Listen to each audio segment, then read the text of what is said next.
Ada istilah menarik yang mungkin sering kita dengar, yaitu istilah krisis identitas.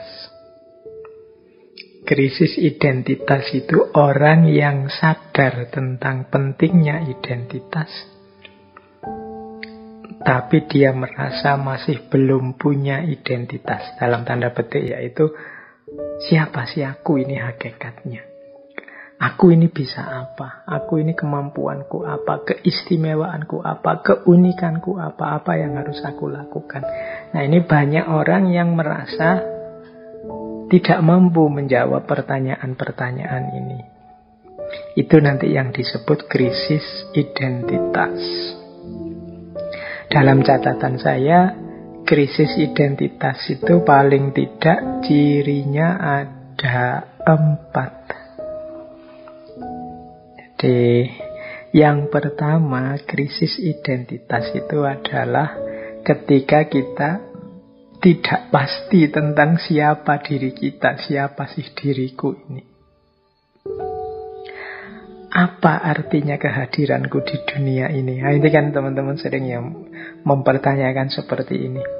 Mengapa Allah menghadirkanku ke dunia ini? Kadang-kadang kalau pas patah hati itu kan ada lagu-lagu yang mengapa aku dihadirkan, kalau isinya hanya menderita, mengapa aku dilahirkan, kalau hidup hanya isinya sulit saja. Ini sebenarnya bagian dari krisis identitas. Ketika orang mengalami kekecewaan, ketika orang mengalami kegagalan, atau ketika orang gagal memahami dirinya, gagal berefleksi tentang nilai penting dirinya, terjadi krisis identitas. Ini banyak dialami biasanya oleh anak-anak muda ketika kebingungan membangun jati dirinya. Itu ciri pertama. Teman-teman boleh refleksi, pernah mengalami seperti ini atau tidak? Ya alhamdulillah kalau tidak. Yang kedua, merasa tidak nyambung dengan masyarakat, merasa asing di tengah lingkungannya. Ini juga jenis krisis identitas. Seolah-olah kita ini orang yang berbeda sama sekali dengan lingkungan sekeliling kita. Aku kok tidak cocok ya dengan tetanggaku kiri kanan. Aku kok tidak cocok ya dengan masyarakatku. Aku kok tidak cocok ya dengan Indonesia ini kok kayak gini. Nah, ini jenis krisis juga. Gelisah dengan situasi, gelisah dengan fakta hidup, dengan lingkungan hidupnya. Kan banyak hari ini, mungkin ada ya, saya nggak berani menyebut banyak, di antara kita yang wah aku kok Indonesia ya, Indonesia itu kok kayak gini ya, nggak nyaman aku. Sulit menerima fakta kenyataan hidup yang harusnya ya mau ndak mau wong kita ini lahir di sini, hidup di sini, tanah dan air kita di sini. Tapi kita merasa ndak nyambung, ndak nyaman, ndak cocok, ndak sesuai. Ini bagian dari krisis identitas. Jadi kita merasa ndak klik, kita merasa asing.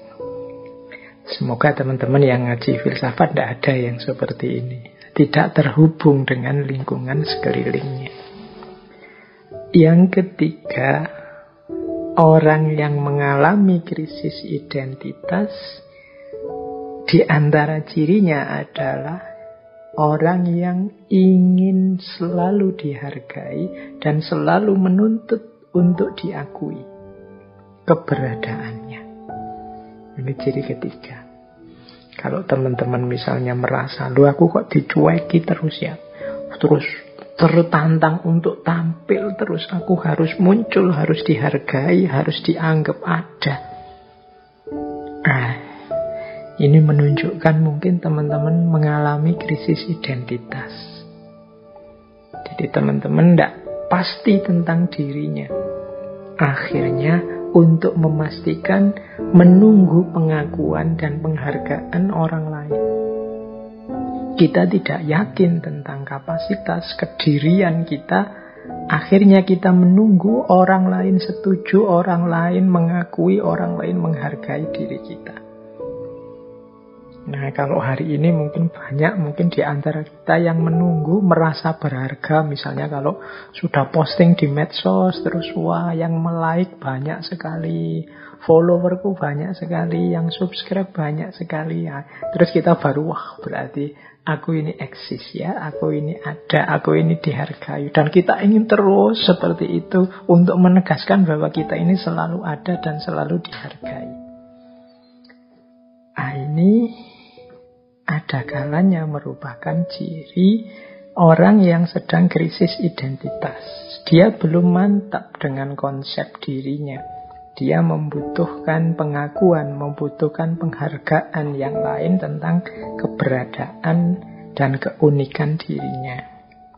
Nah, ini ciri yang ketiga dari krisis identitas. Ciri yang keempat, ini orang yang selalu merasa dirinya sangat penting. Dia menganggap dirinya itu sangat penting. Masyarakat, lingkungan, keluarga, teman-teman, dan lain sebagainya di sekelilingnya itu hadir hanya dalam rangka menegaskan dirinya penting. Dia menganggap dunia itu seolah-olah berputar di sekeliling dirinya saja.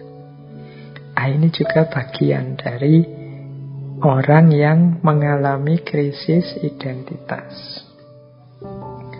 Jadi ini untuk memahamkan teman-teman saja ya tentang istilah krisis identitas ini. Nah, di antara kita mungkin ada yang mengalami ini. Jadi kalau ditanya tentang siapa sih aku itu, hakikatnya aku apa sih? Khasnya aku itu apa? Keunikan penciriku apa? Itu kan kesulitan untuk menyimpulkan, akhirnya menuntut keluar. Jadi menuntut diakui, dihargai, memposisikan diri sebagai sangat penting dan lain sebagainya. Jadi menunggu diakui dari luar bahwa dia ini sesuatu. Nah, itu ciri tentang orang yang krisis identitas. Jadi tidak pasti tentang identitas dirinya, siapa aku, tidak nyambung dengan masyarakatnya, selalu menuntut untuk diakui, dihargai, dan merasa diri sangat penting di hadapan orang lain. Nah, ini bahan ya, ini jangan dipakai untuk nuding orang lain ya, kita pakai untuk refleksi diri kita sendiri. Jangan-jangan kita pernah ngalami ini. Ya tentu saja orang yang mengalami krisis identitas ini waktunya akan banyak habis dipakai untuk mengejar pengakuan dan penghargaan dari orang lain. Atau waktunya habis untuk dia mencari-cari makna hidupnya. Ya, di proses ini kan nanti membuat seseorang kehilangan banyak waktu yang seharusnya mungkin bisa lebih bermanfaat. Misalnya dia sudah tahu tentang siapa aku, posisiku, apa yang harus aku lakukan, apa yang jangan aku lakukan. Ini kan belum nyampe level ini. Di tahap krisis identitas ini orang kebingungan tentang siapa dirinya.